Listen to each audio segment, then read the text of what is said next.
Hi, Julie here. One of the things I'm on a quest for is to bring my 20 years of community building, 13 years of motherhood, and decade of coaching to you through one-on-one coaching and a new signature offer, the Mother's Quest Circle. If you are on the threshold of something big and you'd like inspiration, coaching, and community on your journey, visit mothersquest.com/mothers-quest-circle to learn more and apply. Now, on to the show.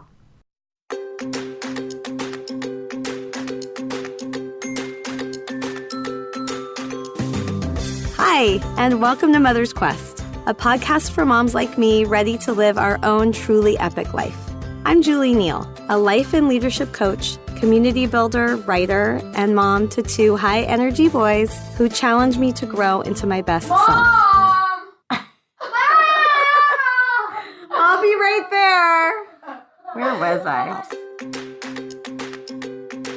In the months leading up to a big milestone birthday, I decided it was time to stop sidelining my dreams and realize that I'm the hero of my own journey.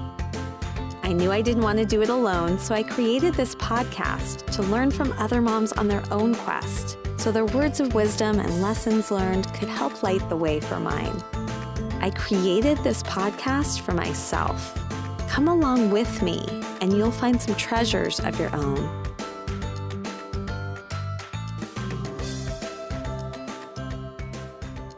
Hello, and welcome to episode number 28 of the Mother's Quest podcast that I'm bringing to you at the start of the Jewish New Year.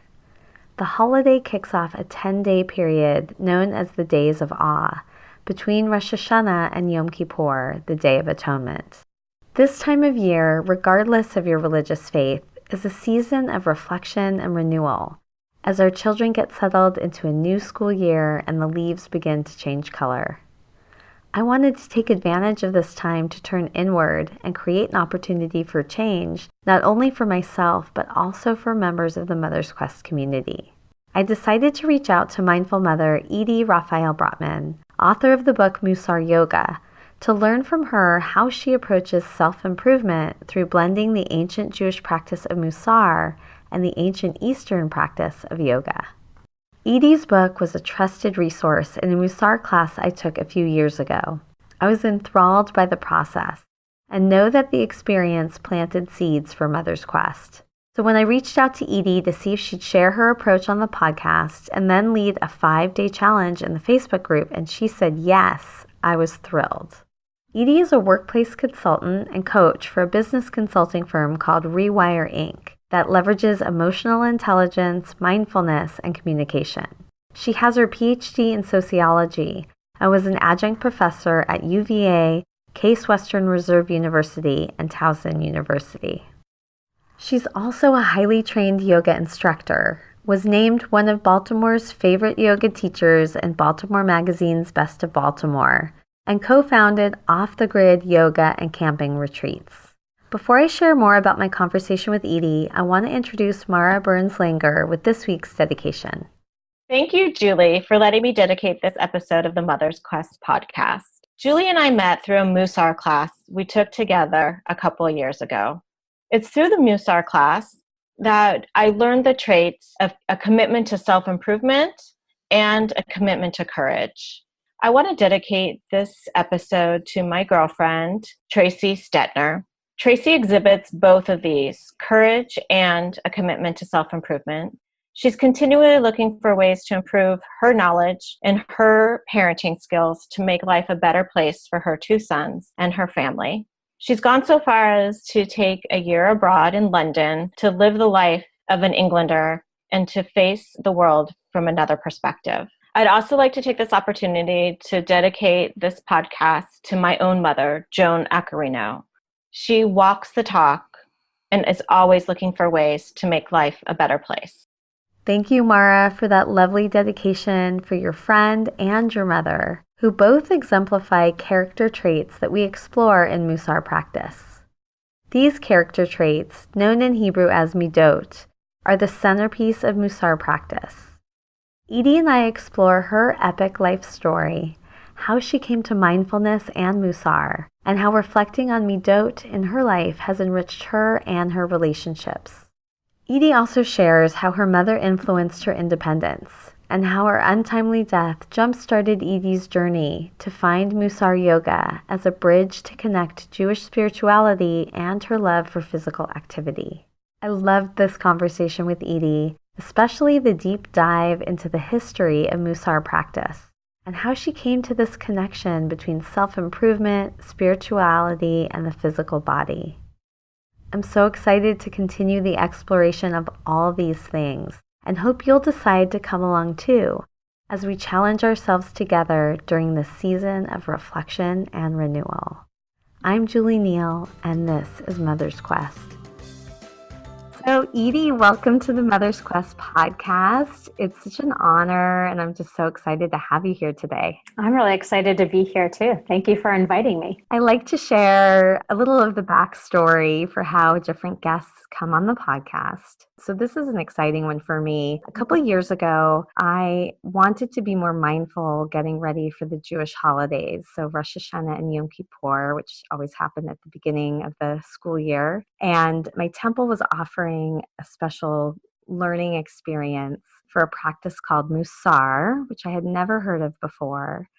And it ended up being a really transformational experience for me and started me doing a morning practice, which I think is part of, I talk about planting seeds for Mother's Quest, but I know that there were many seeds for Mother's Quest planted just through having that more mindful experience that I was having in the morning and some of what came from that initial Mussar exploration. And we're going to get into some more about what this Mussar mystery is. But in that class, the rabbi that was working with us often shared pieces from your book, Mussar Yoga. And I just thought, what an amazing thing that, this author, who I now have the privilege of talking with live, brought together these two practices. And the book was a great resource for our class. So when I was thinking, as Mother's Quest has evolved of, getting ready for the Jewish holidays again this year, how I wanted to get more present, I thought of you and reached out to you and was excited about this idea of even doing a meaningful and deep challenge inside the Mother's Quest Facebook group, as I had done with Lindsay McCarthy, who's the author of The Miracle Morning for Parents and Families. And you said yes. So this is the beginning of a lot more to come, and I'm just so excited to start it all off. Wonderful. Yeah. It's interesting. You're talking about the fall and the Jewish holiday. It's the Jewish New Year coming up. And it just reminds me so much of how much I love the Jewish holidays and how much I love fall, because it's this combined idea that there's a sense of newness, the school year starting, but also it's a turning inward. In fall, I was just talking to someone today. She was saying, I love how the leaves are dying, everything's dying. And she sort of laughed, but there's something true. It's this moment of a sense of new. And at the same time, we're a kind of a turning inward. We're starting to pay attention to this parts of ourselves that are really deep within in a way that we don't, I feel like, in the spring in the same way. So it's a season of reconnecting and cultivating some really wonderful practices and a sense of renewal. I love that. There is so much wisdom in nature and also in ancient practices, which we're going to get, start to talk more in depth about. So I'm so excited that we can share this with my community. And before we pressed record, you and I both set some intentions, and you shared this intention that you just named about wanting people to feel hopeful about the potential of renewal and this time of the year. And the intention that I shared, which I want to name, is that I really want people to feel like what we're discussing and what we're going to invite people to be a part of is something that anybody of any faith, or even if you don't have a religious faith, can access and really get a lot from. So even though we're going to be talking about Jewish practices and Eastern practices and how they come together, this really is something that I think anybody who's wanting that experience of renewal and some self-reflection can access. Absolutely. When I lead Mussar Yoga classes here in Baltimore, I've had people who are not Jewish very enthusiastically join and participate and feel like they've gotten a lot out of. So it truly is a practice for anyone, in the same way that yoga is as well. Yes. So let's get started with our interview. The first question I always like to ask is, what was your childhood like? Tell me a little bit about the way you grew up and how your experience with your own mother has shaped who you are today. Yeah, well, my childhood it's sort of a point of reference in sort of how the whole world has changed. I think of like funny things like how when I was in preschool, that all the little kids, we would take a taxi to our preschool. The taxi would come around and pick us all up. And I remember like none of us had seatbelts on, and we would sit in those jump seats. And so it just is always, I find as I get older, it's just always amazing to me how much the world has changed. So I think about my childhood that way. My mother and I think we had, in some ways, a typical mother-daughter relationship. We butted heads a lot. I think we both had really forceful personalities, so we would always find things to disagree with about. But my mom she was very smart. I think I inherited a lot of her intellectual curiosity from her, and way of looking at the world, always asking questions and trying to understand. And I probably think it's because of my mother that I became a sociologist. But the other thing that I think is really relevant about my mom's story, about my story, to what you do, Julie, is that my mother went to law school when I was in fourth grade. And so I imagine this was in the early 70s. And not only were there not a lot of women in law school, but there certainly weren't a lot of women who had kids who were in law school. There were intended to be women who had just come out of their undergrad experience. And so that was really interesting. It was interesting to be a kid whose mom was working at a time when most of my peers' moms were not, for her to be in school. And so I think a lot of degrees she was on the vanguard, and a woman who had gone from being a teacher. She was a French and Spanish teacher, very gifted at languages, and then decided to, after she had my younger sister, and my sister got settled in her school, my mother decided to go back and become a lawyer and work with my father, who was a lawyer as well. I find that so interesting on this topic of renewal, and something you and I were also talking about before we hit record about, it's never too late to start again. What do you think prompted her to make that choice at that point? I don't know why she decided to not go back into teaching. I think that she wanted to be independent. She wanted to have her own source of income, and she was not content and didn't enjoy being at home and being a stay-at-home mom. And so something that I can relate to, like, I think we should create more safe space for women to say, hey, you know what, staying at home and taking care of kids is not my cup of tea. It's a really hard job. So she, had the courage to admit that, and had the drive and the desire to do more and to be more engaged intellectually. And she saw what my father was doing, and she thought it was really neat what he did. And I think she was starting to meet a few other women lawyers through him, a woman lawyer that was working with him. And so I think this is what motivated her to go and do it. So I'm curious now to hear what you think the impact was on you of seeing your mom choose a career while she was raising her children. And what is the path that you've then chosen for your own life and your own career? Yeah, that's an interesting question. I think that for me, watching my mother go back to work, it certainly made me very independent and proudly independent. So I remember the year before she went to law school, she was taking courses to prepare herself to take the LSATs. And so I must have been in third grade, and my sister was in kindergarten. I remember she brought us down to the basement, taught us how to sort laundry and do all these things on our own. And then, we also, from a young age, even before she had this plan, she was teaching us how to make our own breakfast. And I could make scrambled eggs when I was in kindergarten. And I remember proudly telling my friends. So I feel like there was always a part of her that was preparing us to be independent, and even more so than we needed to be, because I think one of the differences between now and then was that it was a lot easier for her to find and afford a lot of help on the home front. So we always had somebody who was at the house who made dinners and did laundry and all of that. And so when I look back on her experience versus what I see for women today, I think that other than confronting social norms, which has gotten easier for women who work, a lot easier, I think it's harder on every other front. It's harder on the logistics and the time management. I think my mom had that a lot easier than almost any woman I know today.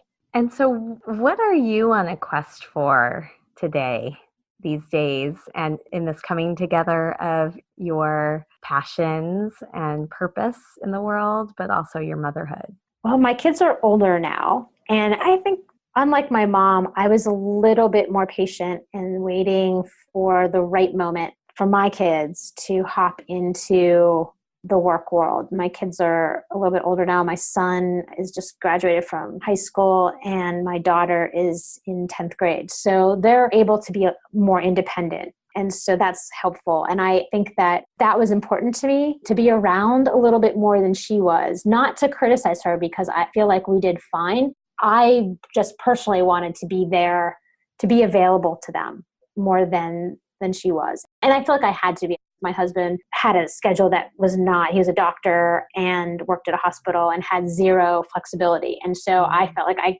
couldn't. I mean, interestingly, my father was a really invested dad. You know, he used to come to a lot of the school events. He would show up and watch me play field hockey and be like the only dad there. You know, so there was just an interesting, like there was some gender role fuzziness in a good way. My dad loved to cook, you know. So anyway, so for me, it's just, this has worked out that I've really started to step into pursuing my passion and my career a little bit later than my mother did. And that's worked out really well for me. I think that it makes sense to move into the epic guideposts now, and we can dig in a little bit more. And, you know, the premise of Mother's Quest is that as moms, we can live what I call our epic life, where we really are the author of our story and can go on our own hero's journey, even in the years, and especially in the years when we're raising our children, and how when we do that, we can actually show up as a more powerful mom. And then, so epic connotes that idea of being on our own heroic journey in our lives. But also then EPIC is an acronym mnemonic for the guideposts, I think, to help us live that life when we're raising our children. So the first one, E, stands for engaged, and that's about being engaged mindfully with our children. What do you think are the ways that you have found, you know, that you can most be present and engaged with your kids? I think the best thing that I have done as a mother for my kids is to practice mindfulness, is to have a regular daily meditation practice. I think that my kids, since I've become more dedicated to that practice, my kids experience me as a more mindful parent, that I'm conscious and aware of my emotions. I can tell them, hey, you know, this conversation is starting to upset me. Or like I let them know, hey, I'm trying to we're lost right now. And so I can't really respond to you until I figure out, you know, if we're in the car, I can't respond to you until I know that I know where I'm going.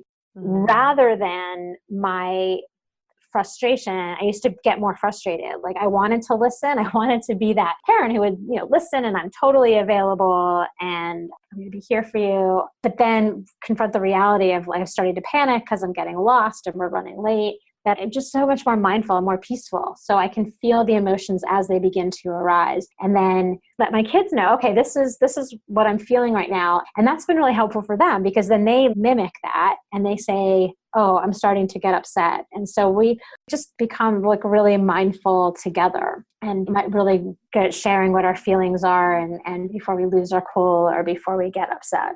So it's really helpful. Yeah, that sounds like such an amazing tool. It's something I think I've been getting better and better at. You know, first just being aware and then just the power of naming it. That's such a great example too of, you know, how it shows up for you, even if you're in the car trying to get somewhere. I am curious to go back a little bit. How did you originally come to this path of mindfulness? So it came through yoga. And my story with yoga is very strange in some way. I tried my first yoga class when I was in graduate school, and I have no idea what prompted me to go. This was a while ago. This was not when it was a really popular fad. I was in Charlottesville, Virginia. There was one yoga studio. I think I was in my mid-20s. I think everyone else there was in their mid to late 40s or 50s. And in my mind, I just sort of remember this yoga studio. It felt like I was in the I Dream of Genie bottle. There were just pillows all over the place. I don't know, flowy things. This is just how I remember it. And I hated it. I really did not like yoga. I was just a person. I spent a lot of time at the gym in grad school. So I was not flexible. And this just didn't appeal to me at all. And so that was my first experience. And then from there, I got married and I moved to Baltimore with my husband, and he did residency here. And they started offering yoga at the gym. And I don't know, again, I went to it and still didn't like it, still was with mostly middle-aged men, and just didn't feel like I fit in and didn't really work for me. And then I got pregnant and the teacher didn't know what to do with me. There wasn't pregnancy yoga back then. So I quit yoga. And then fast forward a few years later, we were then living in Cleveland, and I was actually taking ballet classes at the local JCC and really enjoying that because I had done ballet when I was a child a lot. So one day, one of the women in the class said, "You really got to try this yoga class." And I'm like, "Oh, I know, I've tried yoga. It's not for me." And she said, "No, this I think you'll really like. This is a really special class." And so I went and I fell in love. It was a more power, more athletic kind of yoga. My teacher, a woman named Tammy Schneider, who is still my favorite teacher of all times. And I just continued to practice with her. And she really taught me about the power of mindfulness. And I began to see its effects immediately when I really started focusing on being mindful. And so ever since then, I've been an absolute fan and an advocate for mindfulness. I love the story too, because it just speaks to that idea of like, again, it's never too late. You know, you may have a sense of something not being for you. And then when the time is right, or with the right teacher, you can often find that there's a lot of value. Absolutely. It's never too late. So that will inspire anybody listening who has maybe felt in the past that yoga or meditation is not for them. Right. And even your mindfulness practice, it's taken me a very long time to get a regular and consistent practice. And so you just keep, you never throw in the towel. You just, maybe it's not now, or you can, just say, "Oh, I didn't meditate today, but there's tomorrow," right? And so that's what it's all about. That's what our mindfulness is about. That's what our Mussar is about, our yoga practice. It's all just being patient and being hopeful. Well, let's move into the next guidepost, P, which stands for passionate and purposeful. And this is about the work in the world that's beyond our family, the ways in which we want to make a difference. What do you feel like is your purpose and passion? And if you can begin to also share how that brought you to Mussar and the way in which you bring Mussar to the world. Yeah, my passion is so vague, but it's just the underlying thread through everything I do. I really, truly want to make the world a better place. And whatever I've done has been really with that passion in the deepest part of my commitment and engagement. Before I was practicing Mussar and writing a book about Mussar yoga, I was teaching sociology at various colleges. I enjoyed teaching, but what I really enjoyed was working with students and getting to know them individually and helping them manage this transition to adulthood that happens in college. And just working, when you're teaching at some colleges, you get to meet all different kinds of people and different ages and different stages in their life. And so that to me, though I enjoyed standing up and giving people information and having them look at the world in a different way than they had before, which is also fun. But my passion was that the way of looking at the world and the way that they would engage with me would be helpful to them and to make the world better and more peaceful and compassionate.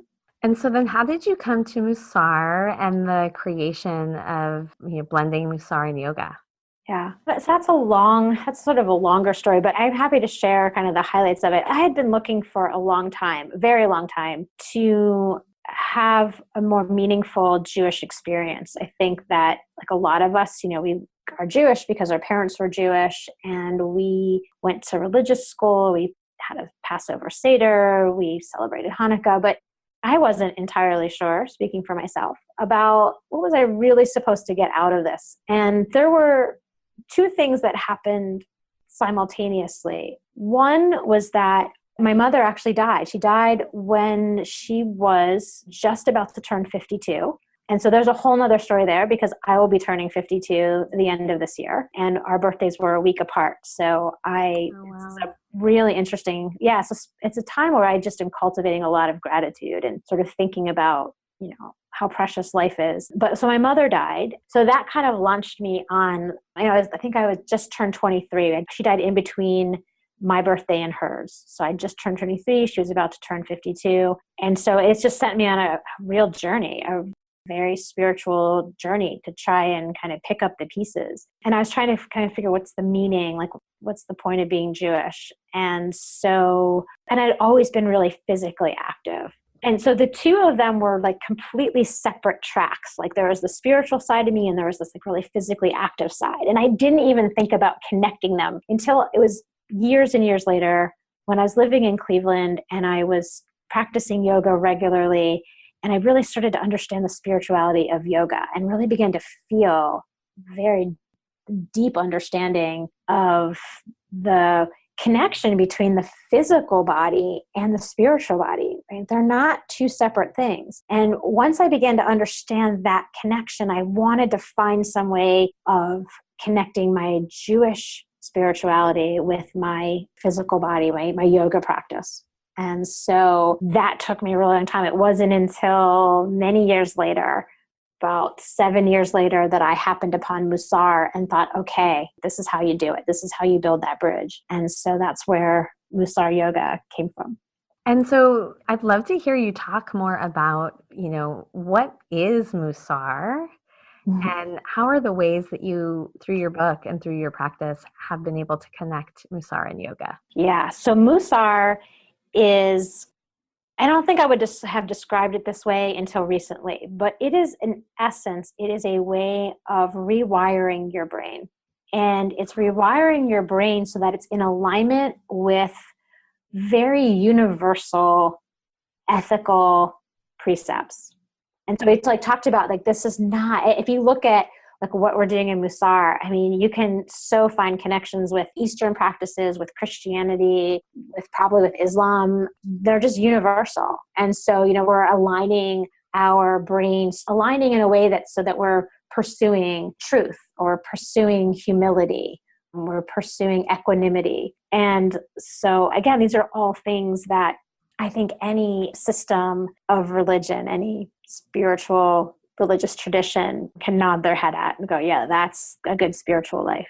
One of the things I was fascinated about when I started to learn about Mussar, it sounded like the concepts and the practices of it sounded like something that was very new age, that would, have come out in recent years. And when I learned about how long ago Jewish rabbis were teaching this and the practice has been carried forward from all these generations, it really blew my mind. Can you share a little bit about the history of how it started and how it's evolved? Happily. So Mussar, right, it does have really ancient origins. So it started in the first few centuries and was practiced by people mostly alone. Like they would practice by themselves, and it was not something that was done in groups. And it really flew under the radar. It was not widely practiced, but there was an ongoing tradition, and there were texts that people referred to throughout the centuries as they would practice Mussar. It begins to really take off around the same time, actually, that Kabbalah or Kabbalism begins to take off. So this is in Spain in around the 1300s and 1400s. There are some wonderful texts that are written then, and so people become more conscious of it. And it gets actually linked. There's some link with Kabbalism. Then there's, fast forward a few centuries, another text is written in the 1700s in Western Europe by a brilliant, brilliant man. It's called The Path of the Upright. And that becomes the basic text for Mussar for the next 100 years. So interestingly, while Mussar is developing, it's believed that the writings of Ben Franklin, our Benjamin Franklin from the United States, were circulating through Europe. And they had been for a while. Ben Franklin was wildly popular in Europe, particularly in Western Europe. But his ideas and his writings began to trickle through, moving into Central Europe and Eastern Europe. And so there's a thought that maybe some of Ben Franklin's writings found their way into the tiny shtetls of the Jewish community in Eastern Europe. And it was there that a very brilliant rabbi named Israel Salanter lived, and hugely respected man. And he saw that there was a particular practice, perhaps, we think, this is all speculation, that he saw that one of Ben Franklin's proposals was that you would take a trait, a quality of being, an ethical trait, and you would work on it specifically for a given period of time. And there was this, Ben Franklin had this idea that he could acquire moral perfection by focusing on his moral imperfections very intently. And so sure enough, Israel Salanter comes up with the study of Mussar, in which you take ethical traits, these ethical traits that have been laid out for centuries and centuries, and you would have a regular routine of practice that you could begin to work on your inner self. And Israel Salanter said this focus on inner self is the most important work you could do. And so this was a little bit in contrast to sort of what the other rabbis were focusing on. They were focusing more on the law. And Israel Salanter said, no, you have to study law in the same time that you are working on your inner life. And so Rabbi Salanter started some schools that were Mussar focused. Initially, it was intended for the older population, but his disciples decided this needed to be taught to very young kids. So they would start when they were young and grow up with this practice. It became extremely popular in Eastern Europe. It started in Lithuania. It spread throughout Eastern Europe, was moving into Germany. There were schools all over Russia as well. And then, of course, between Stalin in the East and the Nazis in the West, as most of Jewish culture was being decimated, Mussar was a casualty of that as well. There were very few Mussar instructors that survived. One of them made it to the United States, and I believe another one or two made it to Israel. And that's sort of where the modern Mussar picks up from that point. Wow, what an amazing history. And it's so interesting because I had been following some of Ben Franklin's, the legacy of his work with this. And there's an organization that shares what's called Ben Franklin Circles and these 13 virtues. And it's a way to invite people to come together in community around some of Ben Franklin's practices. I'll include a link in the show notes. But I had noticed so much symmetry. I'm so curious whether any of the Mussar practice actually influenced Ben Franklin. It's possible. I mean, we don't know. I think it's hard for us to know how they trickled in and out of different people's worldviews. So yeah, it's a good question. I don't know. Fascinating. Well, I think this would be a good segue because I still want to go deeper and understand this more. The I in EPIC stands for invested in ourselves. And I think making time for self-reflection and improvement and, connecting our mind and our body in the way that you've started to describe is one of the most powerful ways to invest in ourselves. Can you now share more about how one actually practices Mussar and how you've connected that to your yoga practice? Yes. So Mussar, again, it's like this idea that Ben Franklin laid out. So we take a trait. In Hebrew, it's called a midah. It's an ethical trait, and we study it for either a week or 2 weeks, where we put all of our emphasis and attention on that particular trait. So we might start in the morning. You could start either, say, with a prayer in the morning or some kind of mantra to remind you to set up your day that this is what we're working on. And so, for example, you might, if you're working on the trait of equanimity, you might just kind of put a little reminder on your bathroom mirror even, just sort of as you're brushing your teeth, to remind yourself to find peace and calm throughout the day. And so it starts in the morning, or again, a prayer or a mantra of some kind. And then throughout the day, you're conscious and aware of how that trait is showing up for you. So for example, if you're working on not to keep switching around, but if you're working on the trait of truth, and somebody, you have somebody come to you and say, hey, what do you think of my new dress or I got these new shoes? And you just, let's say, your first reaction is that they're actually horrendous, that you really don't like it at all. You're kind of confronted, right? But I'm practicing truth this week. So what do I do here? Right. And then you begin to kind of work with that and sort of figure out, how can I be truthful, but also say be kind, or, how do I navigate this? And so we're always kind of holding on to this, keeping this awareness as we move through the day about our challenges at truth and the moments that we have success when we're called upon to navigate in between the truth and kindness. One of the things that's really interesting, what I love about Mussar, is that each trait is understood to be practiced most authentically and most healthily when you are in the middle of a continuum. So the classic example is humility, right? We need to find that right perfect amount of humility in between, say, arrogance and extreme insecurity. Mm-hmm. We would find, okay, what are our strengths? What are our weaknesses? The sense of being honest with ourselves so that we're riding that middle line. That when we feel confident, it's coming from an authentic place, that we are being true to our strengths. And when we're feeling insecure, it's, again, the same thing. Like we realize, I'm not so good at, I'm not really good at technology. And so I'm not trying to be falsely humble here, that I'm speaking the truth about my strengths and weaknesses and acknowledging my strengths and weaknesses. So you're always coming to this trait with some self-reflection about where you are on that spectrum. Exactly. Or where you're pushing yourself to grow or to shift could be very different than the way in which somebody else is. Absolutely. And then just to finish up, at the end of the day, there's a little bit of journaling where you reflect back on your day and check in. How did my practice of my trait for the day go? And that is really, it just creates a lot of insight. It's a wonderful practice because you begin to, I think that's maybe the most powerful part of it. You begin to reflect and see where you might need some more work or where you've begun to internalize the trait and that you're seeing some improvement. Like, before I would have just completely lied and told my friend that her dress was gorgeous, and I loved it. And now I found this time, without even having to blink, I just told her that she looked really pretty in it, or that it was very colorful, or I found some way to be positive without necessarily having to lie. So that's where I think the journaling at the end of the day comes in, is extremely powerful, that you can really reflect back and feel the impact of your work.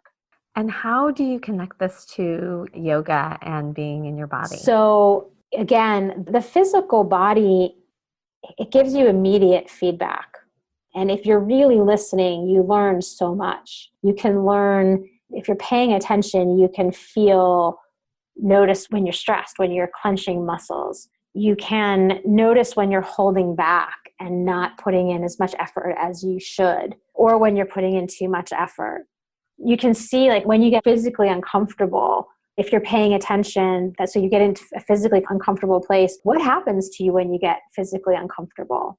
It's not going to be any different when you get physically uncomfortable as it is when you're emotionally uncomfortable or you're psychologically uncomfortable. It's all the same. So, like, for example, you might notice when you're physically uncomfortable, if you're in a yoga pose and it's challenging, you might notice, I get kind of mean. Like, I start to have angry thoughts. I start blaming other people for my discomfort. And then as you see that start to happen, you can begin to recognize a pattern and then begin to make changes to it. So I think the physical body is wonderful because, again, it gives you this immediate, tangible feedback. And it's like a little laboratory where you say, okay, what happens when I relax the body? What happens when I make it work really hard in my body? What happens with that connection with my mind, and my emotions? So that to me is where a lot of that really fruitful self-inquiry is going to happen, is that you, by tuning in and feeling on a physical level,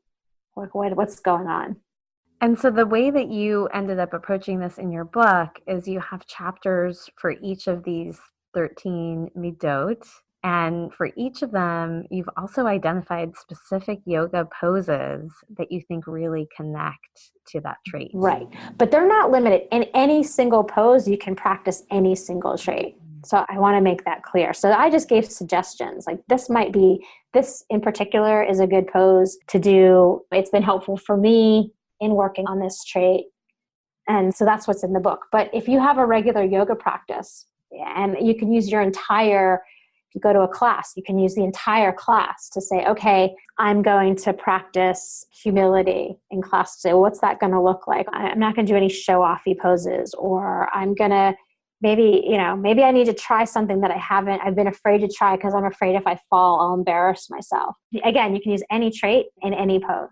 So amazing. Well, the last guidepost in EPIC is C, which stands for connected, and that's about being in community on our journey. I know that community and learning together is also an important value within the Mussar practice. Can you share a little bit about, where you have found community in your life and in your yoga and Mussar, and how community is a part of the practice? Right. So for me, Mussar has been a part of my community. I think my closest friends in Baltimore are the two people that I practice Mussar with, because we have a practice we connect every week or almost every week to just kind of run through how our week was. We sort of start out filling each other in on how life is going, and then we get into our Mussar practice.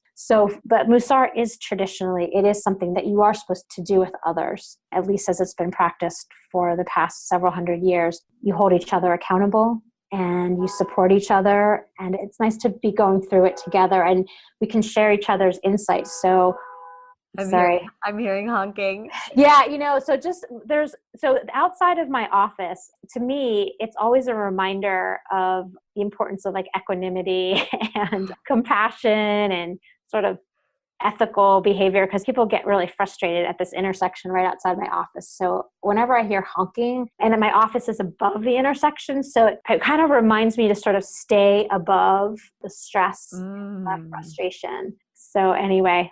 That honking was instructive. Right, it was. It was reminding us that, the importance of peacefulness and engaging with other people in a positive way. Yeah. But yeah, so going back to your question about community is the way that we practice Mussar. And so we're practicing the trait of honor this week, honoring others. And there's all different ways of practicing this trait. And so when we meet to discuss this trait later on in the week, on Friday, we will share with each other how we each practiced it that week. And it's really helpful because there might be things that I found and discovered that the others didn't, and they might had an amazing experience and I learned something from them. And so really Mussar, I think, works best when you're doing it with others and people that you can count on and are reliable and give back.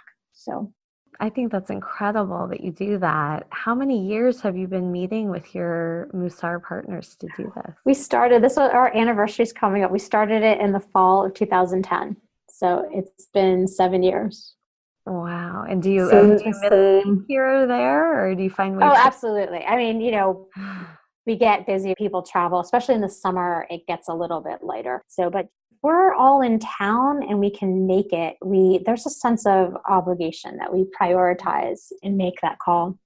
Fantastic. Well, we're getting close to the end of our time together. I always like to end with acknowledgments where we can both share what we've taken away and what the highlights are from the conversation. But before we do that, my guest also has the opportunity to give me a challenge or an offering. And this one's a little bit unique because you and I have co-created a challenge that we're going to be also inviting other people to be a part of in the Facebook group. So let's use this time just to share our common understanding of what we're going to create together. Yeah, I'm super excited about this. So we as a group, including the audience, we're going to pick a trait that we're going to work on for 5 days, starting the 25th and going through the 29th.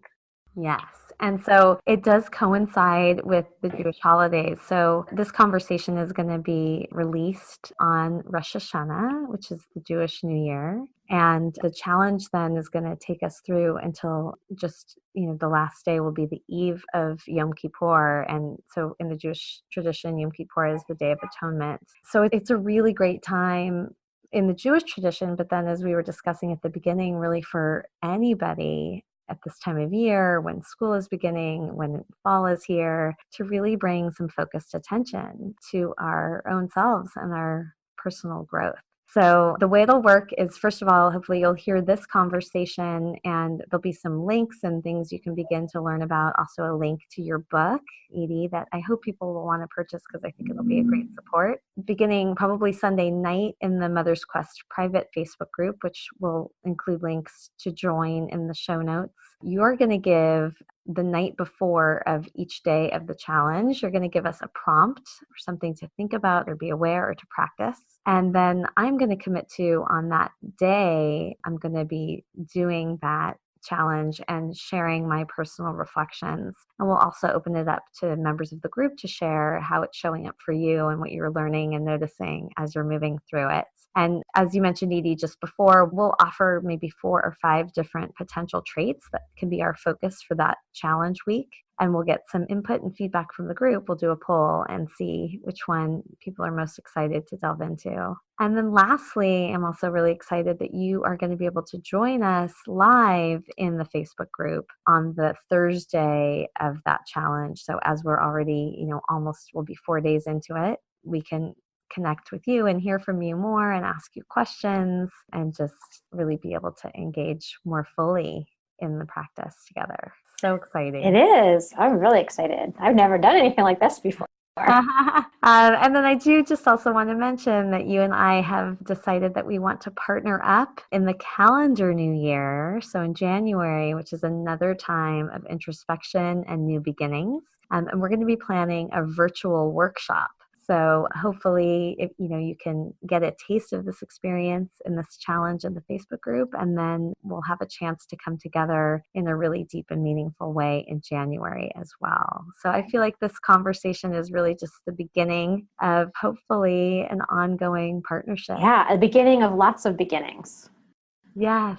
I love that. Because we were talking about how one of the themes of Mussar is that it's never too late to start again, right? So we'll have all different, we've got the Jewish New Year and the calendar New Year, and it reminds us that we always have opportunities to start with a clean slate and start over again. Yes. So, well, that brings us to our closing reflections from this conversation. And I can start. One of my biggest takeaways is what you just named again about the ability to start anew. I love the premise of Mussar that, there are these 13 traits, but once you're done, you go back again because there's always place for new learning and getting to the next level. And I loved what you were sharing with me earlier too about, even when you're in the middle of the week and you notice, maybe your growth around this trait isn't happening the way that you would like it to, you can always start again. So I love that. Just focus on renewal and a fresh beginning. I also really appreciated all the things you shared about mindfulness in general, the ways in which you came to it, how you are able to be more present with your children and how you've seen them learn through your example. I'm inspired by the example of your own mom, and I'm so sorry for your loss, but I can see her independence and sort of forging a path that was meaningful to her, how that has shown up in you and your life. And then the last thing, I think, is just this connection between our physical body and our spiritual growth and the amazing way in which you've connected yoga to Mussar, which I look forward to practicing more. Thank you for all of that. Thank you, Julie. Thank you for giving me the opportunity to talk about Mussar. I think that, I've been practicing it, but when people ask me questions, it gives me a great opportunity to reflect back and to stop taking for granted what's just become an integral part of my life. It helps me renew my commitment to the practice and to feel a sense of gratitude for the journey that I've been on, that it's taken me, and the growth that's happened and the hard work. So I'm grateful for being able to share this, because by sharing it, I've received so much as well. Amazing. Well, so this really is just the beginning, the end of this episode, but the beginning of a lot that's to come in this exploration. So look forward to connecting with you soon as we embark on the challenge. Wonderful. Have a great day. Thank you. You too. Thank you so much for coming along with me on this episode of the Mother's Quest podcast. I hope this conversation sparked something that will help you live your epic life. If you'd like to get show notes and learn more about how to join the Mother's Quest community, head over to mothersquest.com. And while you're there, I would love it if you would follow the prompts to subscribe, leave a review on iTunes, and help us spread the word. I want to end with some words to light the way on your quest. Seize the day, love your people, honor your gifts. Until next time.